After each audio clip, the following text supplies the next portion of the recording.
ब्रेकनंतर आपल्या सर्वांचं पुन्हा एकदा स्वागत। आदित्य ठाकरेंनी उपमुख्यमंत्री एकनाथ शिंदे यांच्यावर ट्विट करत टीका केलेली आहे।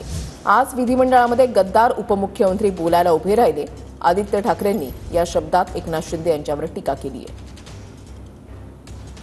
आदित्य ठाकरेंनी केलेलं ट्विट आपण पाहूयात। मुख्यमंत्र्यांनंतर आज विधिमंडळामध्ये गद्दार उपमुख्यमंत्री बोलले, औरंग्यावर बोलायला, त्याच्यावर बोलणारे हे कोण?